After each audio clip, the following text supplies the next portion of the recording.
श्री कृष्ण चैतन्य प्रभु नित्यानंद श्री अद्वैत गदाधर शिवासादि गौर भक्तवृंद की जय।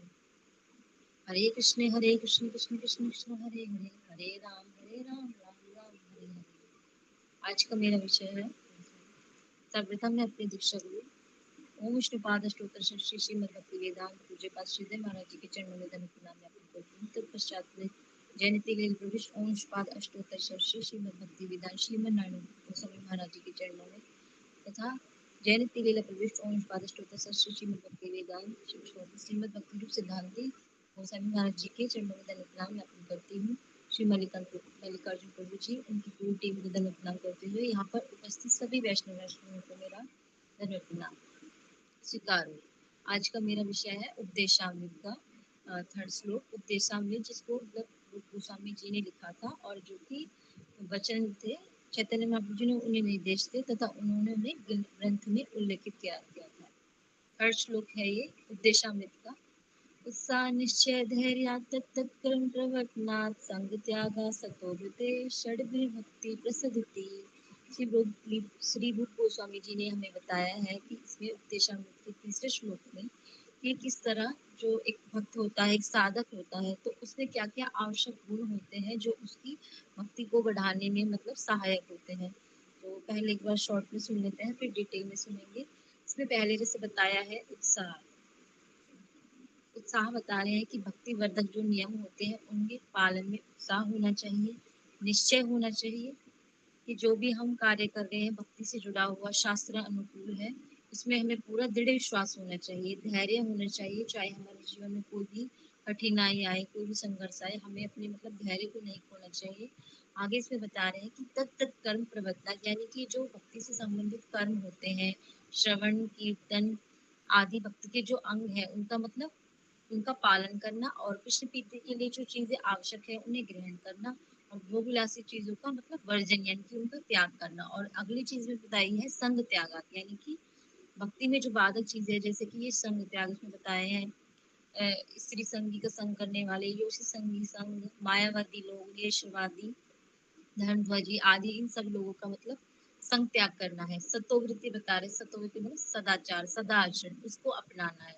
तो इन सारे 6 लक्षणों को अपनाने से एक एक साधक की क्या होती है, भक्ति जो है बढ़ती है। इसलिए यहाँ पे बोला गया षड्वीर भक्ति प्रसिद्ध की, मतलब उसकी भक्ति को बढ़ाने वाले। उसमें सबसे पहले आता है उत्साह। उत्साह बोला गया है मतलब जो भक्ति पूर्वक हमारे जो कार्य होते हैं भक्ति से संबंधित, उनमें हमें उत्साह होना चाहिए प्रतिदिन करने के लिए। जैसे कि हमारे मंगला आदि होती है, सुबह की हमारी संध्या होती है, संध्या आरती करना, शाम मतलब श्री विग्रह की सेवा करना, और जो भगवान से जुड़े हुए सारे उत्सव आते हैं, झूलन महोत्सव है, नौका विहार है, जन्माष्टमी है, इन सबको करने के लिए हमें उत्साह होना चाहिए। जैसे अभी गुंडीचा मंदिर मार्जन हुआ था तो उसमें मतलब उत्साह पूर्वक हमें पार्टिसिपेट करना चाहिए। जैसे कुछ मतलब भक्तों में होता है, जैसे कि मेरे अंदर भी है, वो है कि जैसे कोई तिथि आ गई है या फिर कोई उत्सव आ गया है तो मतलब जल्दी से उत्साह पूर्वक खुश होके, खुश मन से, खुश चित से उसे जल्दी से न करना। मतलब अगर हम उसमें थोड़ा भी आलस्य दिखाते हैं तो ये हमारे लिए मतलब अनुकूल नहीं होता है, और ये हमें मतलब फिर भक्ति में हमारी भक्ति वर्धित नहीं होती, हमें ये पीछे की ओर मतलब हमारे उसको घटाता है। इसलिए इसमें बोला कि भक्ति संबंधित कार्य करने के लिए उत्साह होना चाहिए। उससे क्या होता है, जो हम भक्ति पूर्वक मतलब उत्साह पूर्वक कोई कार्य करेंगे तो भगवान की प्रीति मतलब भगवान की सेवा करने में हमारी प्रीति जो है बढ़ती है। इसलिए बोला गया कि उत्साह पूर्वक हमें इन सभी नियमों का पालन करना चाहिए। जो भी भक्ति संबंधित कार्य हैं गुरुदेव ने हमें जो निर्देश दिए हैं, जैसे एकादशी तिथि पालन करनी है। जैसे कई बार ऐसा होता है कि आज निर्जल एकादशी आ गई है या फिर निर्जल हमें रहना है किसी तिथि पर, तो मतलब दोपहर के 12 बजे तक भी ऐसे सोचेंगे कि कब ये टाइम पूरा होगा, कब हम अपने व्रत का मतलब वो करेंगे। तो मतलब हम हमारे उत्साह में कमी आने के कारण जो हमारा मूल होता है व्रत का उद्देश्य वो भी पूर्ण नहीं होता, और साथ में मतलब जो हम भगवान के बारे में भी मतलब विचार नहीं कर पाते, उन्हें मतलब अपने ध्यान में स्मरण नहीं कर पाते कि हमने क्यों व्रत रखा है, क्यों हम इस अनुष्ठान को कर रहे हैं। इसलिए उत्साह का होना भक्ति में जरूरी है। फिर सेकंड पॉइंट इसमें बताते हैं, दीदी नेक्स्ट स्लाइड कर दीजिए। सेकंड पॉइंट इसमें बताते हैं निश्चय। निश्चय मतलब बताया गया कि दृढ़ विश्वास, मतलब जो भी हमारे भक्ति जुड़े हुए कार्य हैं उसमें हमें दृढ़ विश्वास होना चाहिए। जैसे कि हमने गुरुदेव से हरि नाम ले लिया है और हम उसे कर रहे हैं, लेकिन हमें विश्वास नहीं है कि हाँ हमारी क्या होगा, भक्ति में आगे मतलब हम बढ़ेंगे। हमें ये मतलब डाउट रहता है, कहीं से भी कुछ सुन लेते हैं तो कि मतलब ये तो इस व्रत को कर रहा है, इस विधि को कर रहा है, इससे ज्यादा अच्छा जल्दी हो जाए। मतलब हमें हरि नाम पे विश्वास रखना चाहिए। जैसे हम गुरुदेव से लेकर हरि नाम कर रहे हैं, हरि नाम आदि कर रहे हैं, अपने जो हम महामंत्र कर रहे हैं, इस पर जप कर रहे हैं, उस पर ध्यान रखते हुए अपने मतलब इस पर दृढ़ विश्वास होना चाहिए, निश्चय होना चाहिए कि हाँ हमें इसमें करते करते धीरे धीरे ही सही पर जल्दी ही मतलब इसमें सफलता मिलेगी। जैसे कि यहाँ पे हम उदाहरण से समझ सकते हैं, जैसे कि इस्कॉन की संस्थापक आचार्य थे अ, भक्ति एसी वेदांत प्रभुपाद जी। जब वो उसमें जा रहे थे, अमेरिका गए थे, मतलब पानी के जहाज से गए थे, तो उन्होंने 2 बार हार्ट अटैक आया था, फिर भी उनके जो उन्हें दृढ़ निश्चय था कि वो मतलब ठीक ठाक पहुंच के जो उनका उद्देश्य है, जो उनका गोल है, जो उनके गुरुदेव ने आदेश दिए हैं, चैतन्य महाप्रभु जी की वाणी का उन्हें प्रचार करना है। और जब वहां पे वो गए तब भी उनके मतलब उनके लिए जो माहौल मतलब माहौल माहौल था वो बिल्कुल भी अनुकूल नहीं था। सब कुछ प्रतिकूल चीजें उनके सामने थी। वहाँ के लोग बहुत ही अभद्र तरीके से रहते थे, उनमें जाकर प्रचार करना उनके लिए बहुत ही मुश्किल था, लेकिन फिर भी उन्होंने दृढ़ निश्चय रखा। तो यहाँ से हम सीख सकते हैं कि निश्चय होना चाहिए भक्ति में। फिर बोले धैर्य। धैर्य में मतलब है कि धैर्य रखना, सहनशीलता रखना कि हम सोचते हैं कि चाहे कुछ भी हो जाए, काफी टाइम हो गया है नाम करते करते, फिर भी मतलब क्यों नहीं इसमें चेंजेस आ रहे हैं हमारे में। तो ये बाजी के उदाहरण से देख सकते हैं कि किस प्रकार उन्हें मतलब इतनी बाधाएं आई फिर भी। और जैसे प्रहलाद महाराज जी के जीवन से भी सीख सकते हैं। मतलब हिरण्यकशिपु जी ने, जो हिरण्यकशिपु थे उनके पिता, कितने बार उन पर प्रहार किया, फिर भी वो धैर्य पूर्वक सिर्फ क्या करते थे, भगवान के नाम का जप करते रहते थे। और उन्हें पूर्ण विश्वास था कि भगवान उनकी रक्षा करेंगे। उन्होंने कभी मांगा भी नहीं कि मतलब भगवान आके मेरी रक्षा करे, बस उन्हें विश्वास था।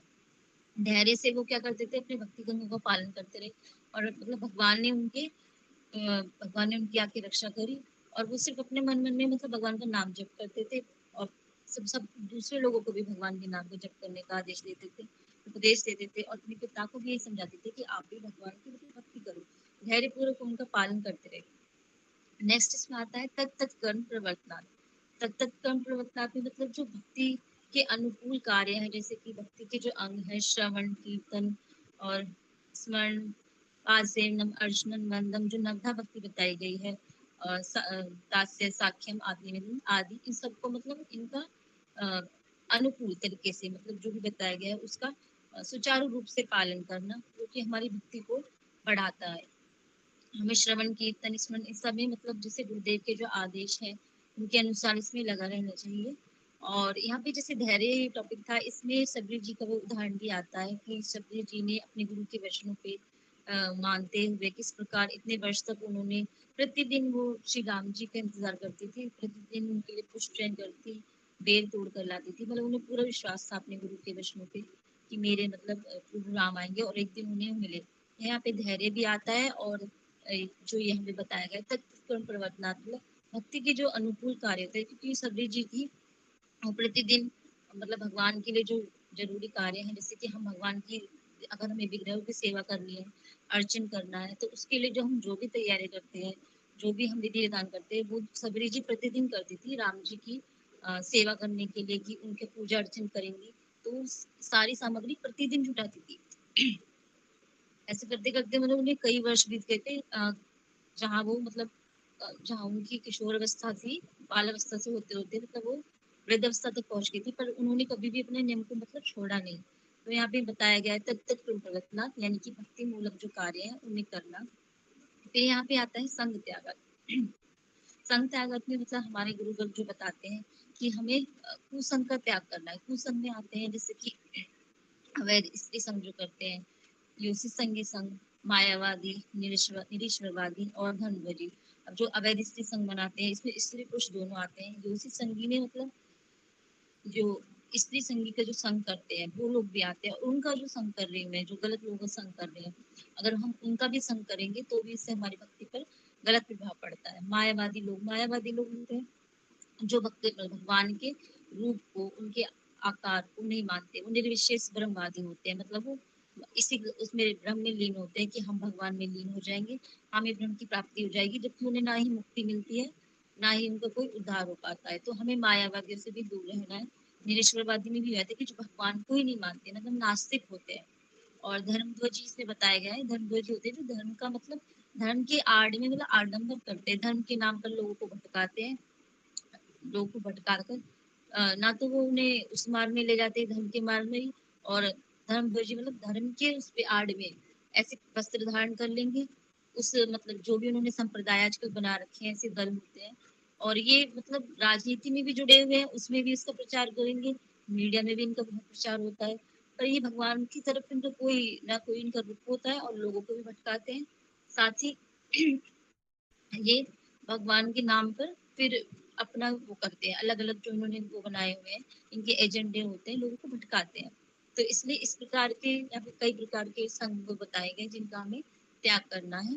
फिर बता रहे हैं सत्ववृत्ति, सत्ववृत्ति मतलब सदाचार, जो हमारे वैष्णव जन है, जो हमारे गुरुवर्ग हैं, उन्होंने जैसा आचरण किया है, यानी कि जैसा उनका आचरण रहा है, सदाचार रहा है, उनके जैसे आचरण को हमें अपनाना है, हमें उनका मतलब अनुकरण नहीं करना, हमें उनका अनुसरण करना है। तो जैसे गुरुदेव ने बताया है किस तरह हमें हरि नाम करना है, किस तरह हमें अपने जो हमारे गुरु बहन भाई है उनका सम्मान करना है, जो बड़े हमारे मतलब वैष्णव है, उत्तम वैष्णव, उनकी कैसे सेवा की जाएगी, या जो हमसे कनिष्ठ है उनसे उनकी कैसी सेवा करनी है, इन सब पद्धति हमें हमारे गुरुवर बताते हैं। और ये भी बताते हैं कि एक मतलब भक्त को कैसा होना चाहिए, जैसे यहाँ पे एक श्लोक आता है कि तिन्नादपि सुनिचेन तरुरपि सहिष्णुता अमानि न माने दिन कीर्तनीय सदा हरि, मतलब जो गुरुदेव हैं बताते हैं कि एक वैष्णव की, शुद्ध वैष्णव की यही पहचान है कि वो सबसे ज्यादा दीनहीन होता है, मतलब बहुत ही ज्यादा दैन्यता विनम्रता उसमें होगी, अगर मतलब उसकी भक्ति कैसे पता चलेगी बढ़ रही है, जितनी ज्यादा उसमें दीनता आएगी विनम्रता आएगी तो हमें पता चलेगा कि वह भक्ति में आगे बढ़ रहा है। तो यही सबसे ज्यादा इम्पोर्टेंट बताया गया है सदाचार में, मतलब आचरण में, मतलब जो हम खुद करते हैं व्यवहार में खुद लाते हैं वही हम दूसरों को उपदेश दे सकते हैं।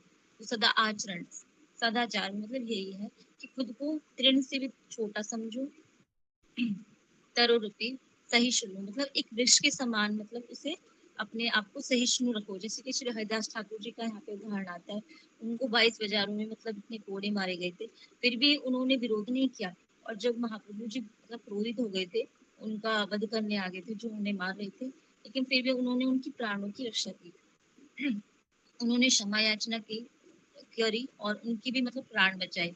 तो इतना मतलब वृक्ष की तरह, वृक्ष को कोई काटे तो कोई नुकसान पहुंचाए तो वृक्ष मतलब प्रतिरोध नहीं करता।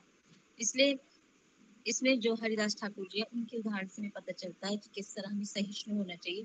अमानी ने मान दें कीर्तनीय सदा है, मतलब खुद भी मान की इच्छा नहीं रखना और दूसरों को सम्मान देना। तो हमारे जो वैष्णव जन होते हैं, हमारे जो गुरुदेव है, हमारे वो गुरुवर्ग है, वो हमें सदा यही सिखाते हैं कि हमें खुद स्वयं मान की प्रतिष्ठा की इच्छा नहीं रखनी तथा दूसरों को मान सम्मान देना है। तो इसमें सत्ववृत्ति बताया गया, और ये जो 6 हमारे बताए गए आवश्यक गुण भक्ति में एक भक्त के लिए, अगर हम इनका ठीक ठीक सही तरीके से पालन करते हैं, अगर इनको ही पालन कर लेते हैं ढंग से, तो जैसे बताया गया है कि हमारे जो भक्ति में बाधक 6 दोष है, 6 वेग है, वो ना अपने आप ही अ, छूट जाते हैं, हमें मतलब उन्हें छोड़ने की जरूरत नहीं है, बस इन चीजों को अपना इन गुणों को हम अपना लेंगे तो वो पीछे अपने आप ही छूट जाएंगे। तो इसलिए हमें बताया गया है कि उत्साह निश्चय धैर्य तत्त कर्म प्रवर्तना संग त्याग सत्ववृत्ति षडबीर भक्ति प्रसिद्धि। इतना ही कह के मैं अपनी वाणी को विराम दूंगी। वांछा कल्पतु वैश्य के पास पतित नाम पामे। अच्छा दीदी कीर्तन रह गया, Sorry। कीर्तन और कर दूं। श्री भक्ति विनोद ठाकुर जी ने इसी श्लोक के ऊपर एक कीर्तन लिखा है। वैसे तो श्री भक्ति विनोद ठाकुर जी उनकी मंजरी है, मतलब उनके लिए नहीं, फिर वो अपने आप को इतना दीनहीन मानते हुए हमारे हम जैसे बद्धजीवों के लिए, हमारे उद्धार के लिए ये स्तुति कर रहे हैं। तो इसमें बताया है उन्होंने, भजने उत्साह भक्ति ते विश्वास प्रेम लाभे धैर्य धान भक्ति अनुकूल कर्म प्रवर्तन असत्संग विसर्जना भक्ति सदाचार ए छे गुण नाहिल आमार नाथा के मने भजीव तुम्हार चरण छाड़िया मायर साथा। इसमें बता रहे हैं श्री भक्तिविनोद ठाकुर जी कि जो भक्ति के आवश्यक मतलब गुण होते हैं, जैसे कि इसमें बताया है कि हमारा उत्साह, विश्वास और धैर्य जो हमें रखना चाहिए, भक्ति के अनुकूल जो कार्य करते हैं हम, और असत्संग का त्याग तथा सदाचार, ये छह हुए गुण मतलब मेरे अंदर नहीं है। मतलब अपने आप को दीनहीन समझते हुए श्री भक्ति विनोद ठाकुर जी अपने बारे में विषय में ही कह रहे हैं। फिर वो बोलते हैं कि मतलब मैं माया में लिप्त रहा तथा मैंने भगवान के चरणों का ध्यान नहीं किया, और मैं नीच आचरणों में डूबा रहा, और मैंने साधु संग नहीं किया।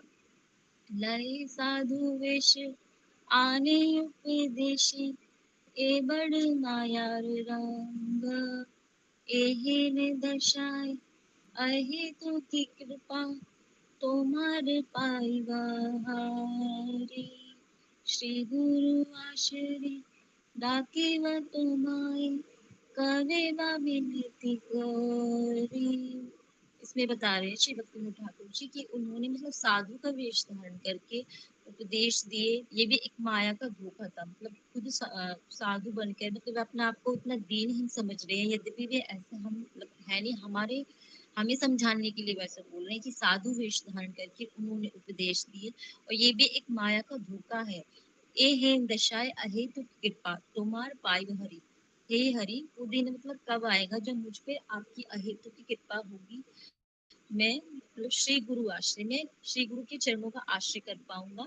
तवे वह विनती करी, वो ऐसी विनती करें डाके तुम्हारे, और मैं आपकी सेवा कर पाऊंगा। मतलब इस माया के बंधन से छूट के मैं आपकी कब सेवा कर पाऊंगा, गुरुदेव के चरणों का आश्रय कहने तक। इसी के बाद मैं साथ में वाणी को विराम देती हूँ। वांछा कर्तव्य वैश्य कृपा सिंधु पतितनाम पावने ऋषि वैष्णव।